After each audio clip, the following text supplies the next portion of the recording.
Assalamualaikum warahmatullahi wabarakatuh. Kita akan membahas pemrograman web untuk mata kuliah. Ya, jadi di sini pembahasannya tentang form, JavaScript, Ajax dan PHP. Ya, di mana materi hari ini itu kita referensikan dengan contoh program yang telah saya berikan. Di sini ada sebuah output yang diharapkan. Jadi kalau kalian perhatikan, ini adalah output yang saya harapkan, ya, dimana ada tampilan sebuah halaman web dimana di dalamnya ada sebuah form, ya, dengan tampilan seperti ini, yang dimana apabila username tidak diisikan, di sini akan muncul bacaan username harus diisi, ya. Begitu juga dengan tempat lahir.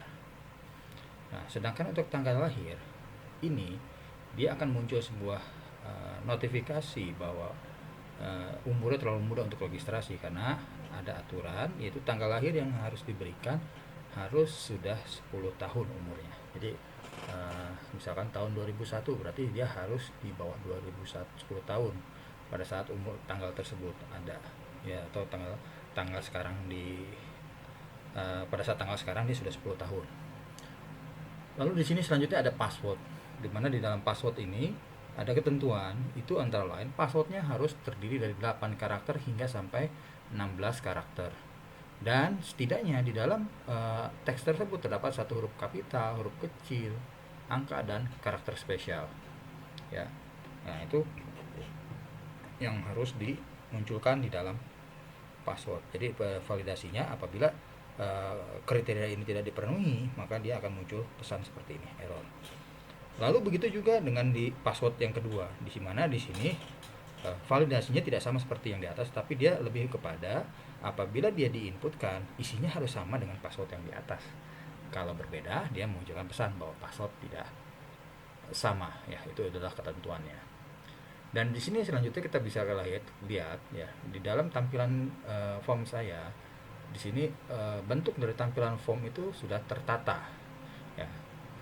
Nah, di sini yang saya gunakan adalah menggunakan CSS grid yang kita gunakan. Jadi untuk menampilkan ataupun mengatur tata layout daripada web tersebut. Oke, penjelasannya akan kita lihat di materi hari ini.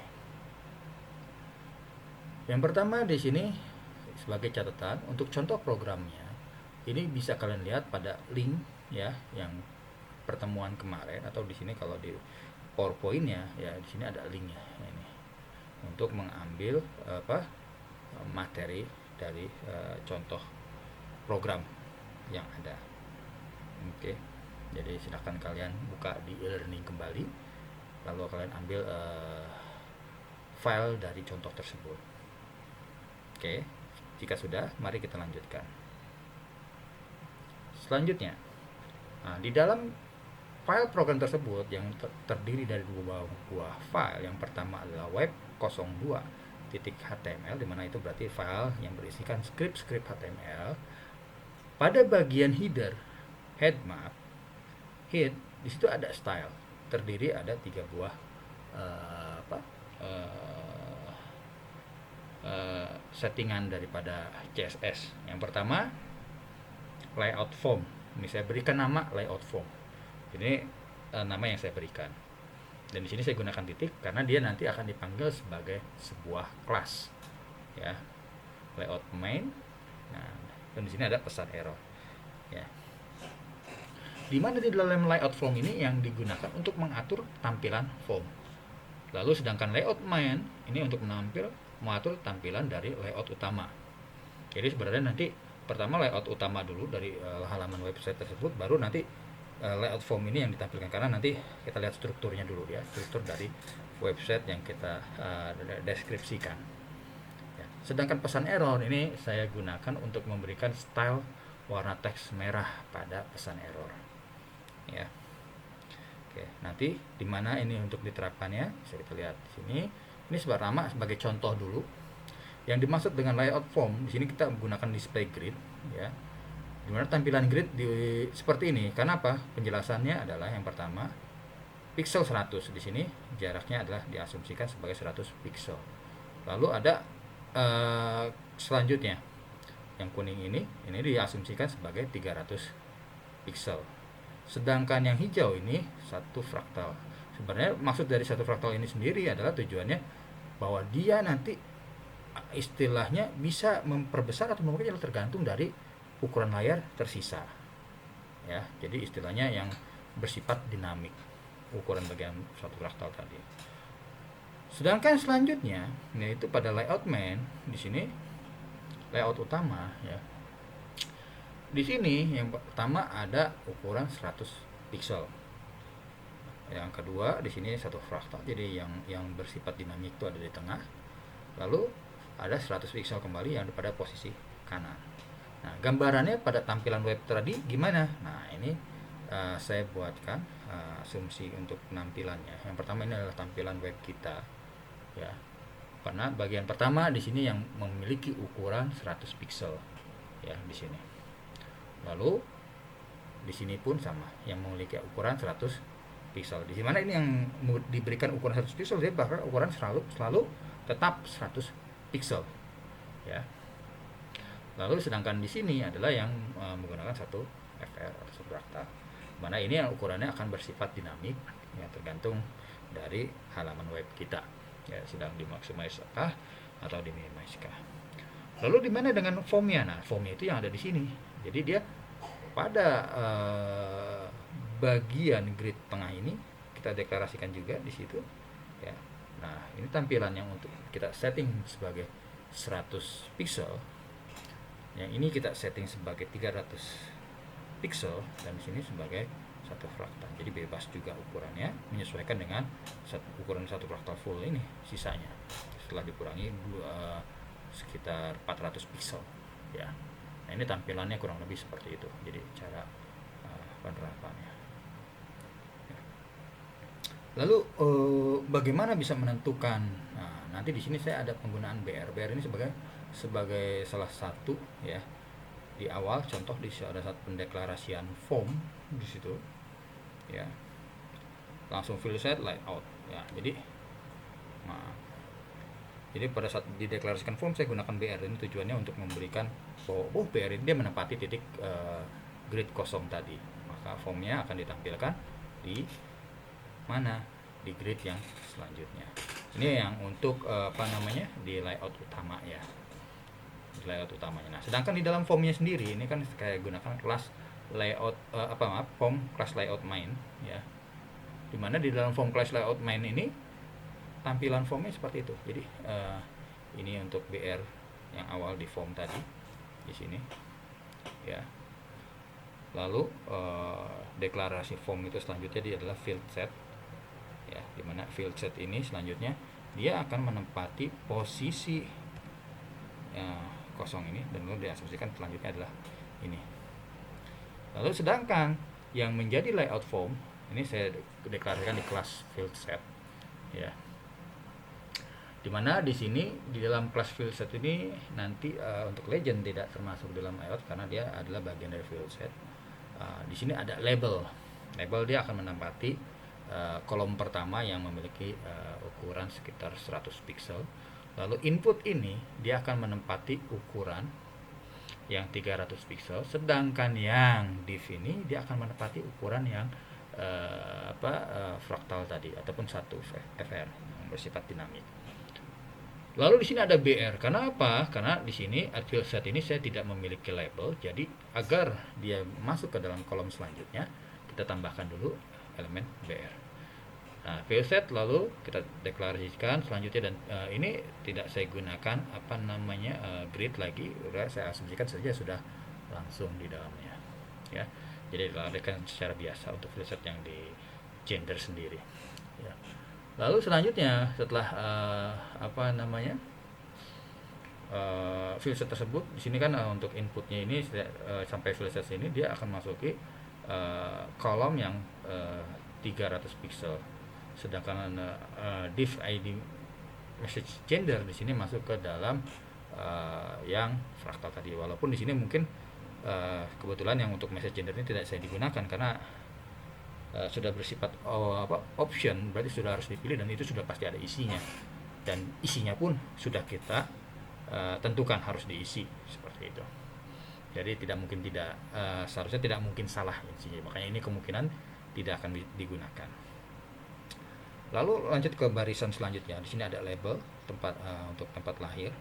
Ya, sama ada input, ya, ada div ini untuk message juga sama, dan ini seterusnya semua seperti itu. Jadi ada label, input, terus ada untuk penempatan div message, ya seperti itu. Nah, kalau kita perhatikan di sini setiap input saya ada ID, ada name, ya, gitu. Ada ID dan name. Nah, di sini untuk ID pasti biasanya harus bersifat unik, sedangkan name mungkin masih bisa bersifat sama. Jadi namanya bisa saja sama. Nah, untuk tipenya macam-macam. Terus di sini ada juga istilahnya placeholder. Placeholder ini yang akan diisikan di dalam text box sebagai semacam keterangan.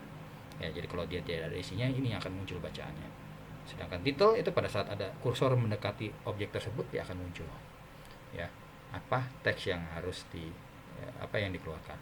Sedangkan di sini ada event on focus out. Jadi di sini apabila ada fokus pada objek tersebut keluar, dia akan menjalankan sebuah fungsi. Nah, fungsi ini yang kita gunakan sebagai validasi, ya. Jadi proses validasi ini saya menggunakan on focus out. Ya, jadi pada saat dia fokus dia hilang, dia akan jalankan fungsi tersebut. Yang pertama di sini ada cek username. Terus ada tempat lahir, cek tanggal lahir, ya. Maaf. Terus cek password. Terus cek password 2. Nah, itu semua fungsi-fungsi yang ada, ya. Oke, di dalam script tersebut akan kita bisa lihat di sini cek username. Saya mengambil data dari objek yang ada di dalam form, saya simpan ke dalam variabel file. Lalu saya buat pesan variabel pesan dengan teks kosong. Ya, jadi di sini pemeriksaan jika file sama dengan kosong ataupun nol, maka dia akan mengisikan pesan dengan username harus diisi. Lalu di sini dia akan berikan nilai pada elemen ID message username, di mana di inner HTML-nya dia akan isikan dengan nilai pesan. Jadi kalau kita cek di username tadi, ya, di sini message username di inner HTML-nya ini nanti akan diisikan dengan pesan, ya. Jadi dia tidak menggantikan, tapi dia isikan pesan, ya. Lalu, nah ini nanti perlu kita catat ya, kalau ada inner HTML nanti juga ada yang kita gunakan value. Kalau kita ingin memberikan nilai sebuah objek, biasanya kita kasih di value. Contoh di sini ada sebagai sampel saja, ya. Maaf, di sini belum ada, ya. Selanjutnya nanti cek tempat lahir, file sama dengan dokumen tempat lahir, sama ini prosesnya sama dengan yang di atas, ya. Untuk cek username sama dengan cek tempat lahir, ya. Sebenarnya bisa saja nanti kita bikin select di sini dijadikan satu, atau mungkin bisa dibuatkan satu buah fungsi global, ya, dimana di sini kita bisa gantikan dengan variabel tempat lahirnya, sedangkan di ininya pun sama, kita gunakan variabel, jadi nanti bisa satu fungsi kita panggil berkali-kali, ya. Itu nanti saja, ya. Kalau cek tanggal lahir, di sini ada sedikit fungsi cukup panjang, ya, membuat sebuah ngambil sebuah tempat tanggal lahir yang diinputkan di dalam date time picker-nya, istilahnya. Terus juga menghitung tanggal sekarang, istilahnya untuk melihat tanggal 10 tahun sebelumnya itu, atau tahun 10 tahun sebelumnya itu tahun berapa, lalu kita hitung bandingkan dengan tahun dari tanggal lahirnya. Nah, jadi kalau tanggal lahirnya ternyata lebih besar dari 10 tahun yang lalu, maka diasumsikan umurnya terlalu kecil, ya. Istilahnya memeriksa umur, bahwa dia umurnya belum sampai 10 tahun. Nah, ini semua ini pemeriksaannya menggunakan JavaScript, ya. Oke. Lalu di sini selanjutnya ada cek password 1. Ya, sama, ini pun masih menggunakan JavaScript, tapi di sini untuk pemeriksaan validasinya saya menggunakan XHTML HTTP request di situ, ya, dimana di sini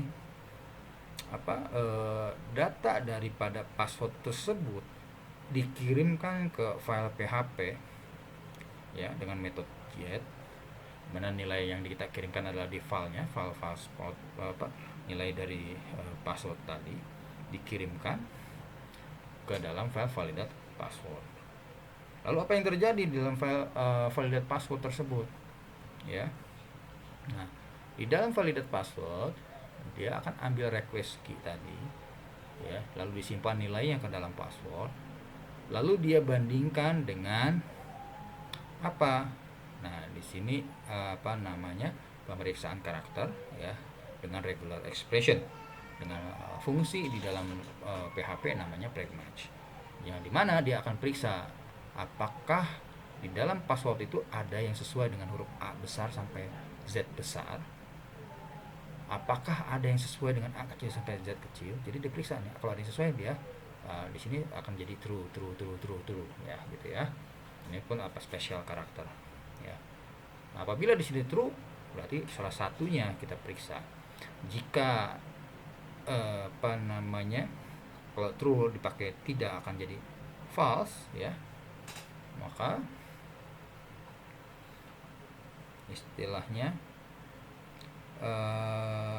apakah ada atau tidak di sini, ya, yang sesuai, misalkan uppercase-nya ada enggak, lowercase-nya ada enggak, atau number ada enggak, atau spell karakternya ada enggak, gitu ya. Gitu. Jika dia ada, maka dia akan oke, gitu. Misalkan karena ini harus dipenuhi semuanya, ya, harus dipenuhi semuanya, sedangkan ini menggunakan atau.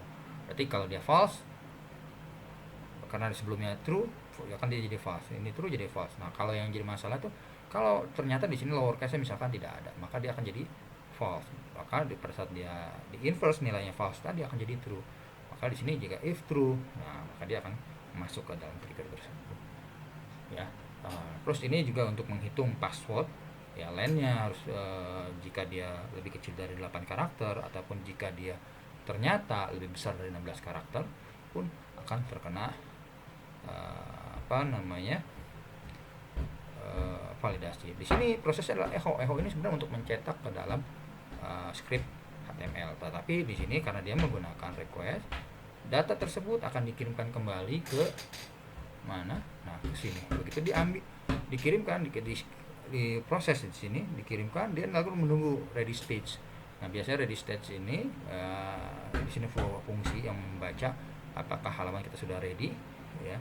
Nah, sudah ready dalam hal ini adalah ready setelah pembacaan ini sudah selesai, maka dia akan baca responnya. Responnya yang mana tadi? Yang echo tadi, ya. This response tag, maka yang echo tadi akan disimpan di dalam pesan. Nah, pesan ini akan dikirimkan lagi ke dalam message password 1, ya. Nah, itu seperti itu. Jadi setelah ini dia selesai, dia tidak diproses kembali.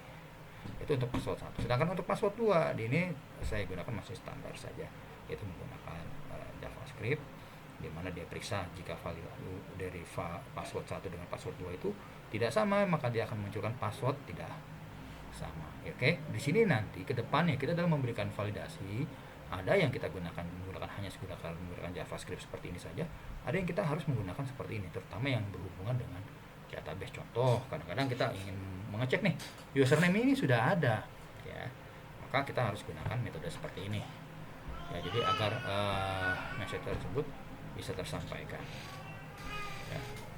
Oke, seperti itu untuk materi kita tentang form JavaScript. Ada ajak sedikit di situ, ya. Sebenarnya bukan ajak sedikit, ya. Semua tujuan kita untuk menampilkan error tanpa harus mereload seluruh halaman, ya, kita gunakan ajak di situ, ya. Lalu kita gunakan PHP untuk memproses sebuah data. Nah, itu kurang lebih seperti itu.